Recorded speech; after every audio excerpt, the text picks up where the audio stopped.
এর আগে অনেকবারই দেশের বাইরে খেলতে গেছেন মোহাম্মদ সাইফুদ্দিন, তবে এবারেরটা একটু ভিন্ন। প্রথমবারের মতো বিদেশি লিগে অংশ নিতে যাচ্ছে বাংলাদেশের কোনো ফ্র্যাঞ্চাইজি, আর সে দলের অন্যতম সদস্য এই অলরাউন্ডার। বিপিএল এর গেল আসরে বরিশালকে চ্যাম্পিয়ন করতে রেখেছিলেন বড় ভূমিকা, এবার যোগ দিয়েছেন নতুন দলে। বিপিএল শুরুর আগে সুযোগ এসেছে রংপুর রাইডার্সকে আন্তর্জাতিক শিরোপা উপহার দেয়ার। দেশ ছাড়ার আগে তাই দোয়া চেয়ে গেলেন সাইফুদ্দিন।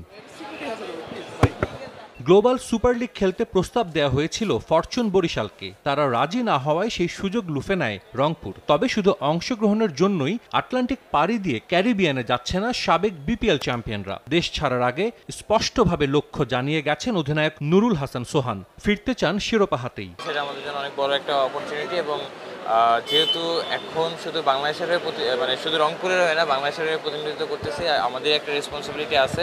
অবশ্যই চ্যালেঞ্জিং থাকবে, বাট আমরা আমাদের সেরাটা দেওয়ার চেষ্টা করবো। অনেক বেশি এক্সাইটেড এই টুর্নামেন্টের জন্য এবং অ্যাট দ্য সেম টাইম অনেক বেশি রেসপন্সিবিলিটি। আমার কাছে মনে হয় যে ভালো কিছু করা এখানে, এটা তো আলটিমেট গোল, বাট আমার কাছে মনে হয় যে অ্যাজ এ টিম হিসেবে এবং ম্যাচ টু ম্যাচ প্ল্যান করে যাওয়াটা খুব মানে আমাদের জন্য দরকার।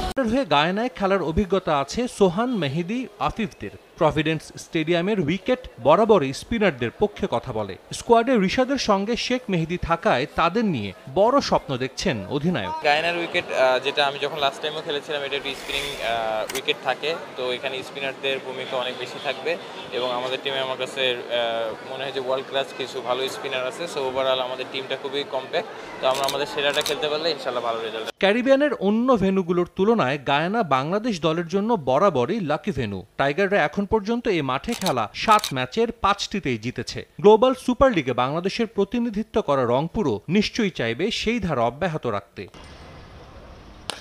5 দলের টুর্নামেন্টে রংপুর ছাড়াও অংশ নিচ্ছে Guyana Amazon Warriors, Hampshire Hawks, Lahore Qalandars ও ভিক্টোরিয়া ক্রিকেট টিম। আসর মাঠে গড়াবে আগামী 26 নভেম্বর। এর পরদিন হ্যাম্পশায়ারের বিপক্ষে ম্যাচ দিয়ে মিশন শুরু করবে রংপুর রাইডার্স।